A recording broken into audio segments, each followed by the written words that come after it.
Salut! Aujourd'hui, je vais te parler d'un jeu que j'ai découvert récemment qui s'appelle Sur le bord de la 20. C'est la compagnie Fast4 qui l'a créé. Ce jeu-là se joue pour les personnes de 10 ans et plus. Ça nous permet de découvrir les secrets qui se cachent sous nos yeux depuis tout le temps lorsqu'on se déplace sur l'autoroute 20. L'autoroute 20, c'est la fameuse autoroute qui débute à la fin de la 401 à la frontière de l'Ontario et du Québec pour se terminer dans la municipalité de Montjoly. Alors, j'ai profité d'une soirée entre amis. On était 3 couples, dont 3 que leur métier les envoie quotidiennement sur la route un peu partout dans le Québec. J'étais certain que c'était pas moi qui allais gagner cette partie-là, mais c'est toujours intéressant d'apprendre de nouvelles choses sur le monde qui nous entoure, puis surtout sur les endroits qu'on fréquente régulièrement. Personnellement, j'ai adoré le petit format de jeu parce qu'il rentre autant dans ma sacoche que dans n'importe quel petit sac. Juste pour donner un exemple, ça ressemble à ça. À mon grand étonnement, ça rentrait même dans la poignée de porte de mon camion. C'est super facile de l'emporter soit en voyage, bref, n'importe quel voyagement. Ça prend pas de place si on veut le mettre dans notre bagage pour aller à l'aéroport. Ou même pour jouer dehors, il n'y a pas de problème parce qu'en plus, ça prend aucun plateau de jeu.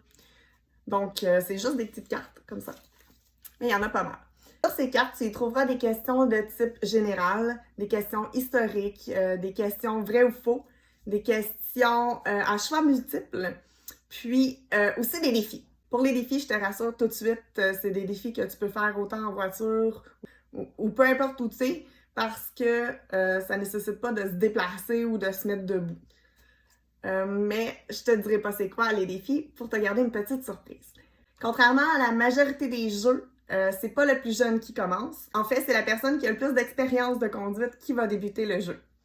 Donc, comme tu peux voir, on reste dans la thématique de la route. Puisqu'il s'agit d'un jeu à 2 joueurs et plus, idéalement, ça serait de faire 2 équipes selon le nombre de joueurs, puis de répondre correctement au plus grand nombre de questions possible. Quand une bonne réponse est donnée, dans le fond, l'équipe ou le joueur qui a répondu correctement garde la carte.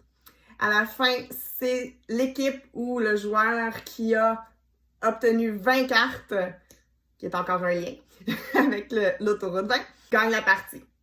La durée approximative du jeu est de 15 minutes, mais lorsqu'on joue avec des gens qui passent leur vie sur les autoroutes, je te garantis qu'il y a beaucoup d'échanges, de discussions, d'anecdotes puis de fou rire qui ressort au travers des questions. Honnêtement, j'ai apprécié en apprendre davantage sur cette autoroute-là que j'utilise fréquemment. En bref, je l'ai utilisée pas mal toute ma vie. Mais pour faire changement aussi, tu peux utiliser 3 types de variantes proposées dans les règles de jeu, dont la version en auto, l'élimination ou absorption. Il est certain que je vais réutiliser ce jeu lorsque nous ferons un voyage en voiture en famille. Et encore plus si le trajet se déroule majoritairement sur l'autoroute 20. Ce que je risque de faire, c'est de placer préalablement les cartes en ordre du trajet que nous, on va faire.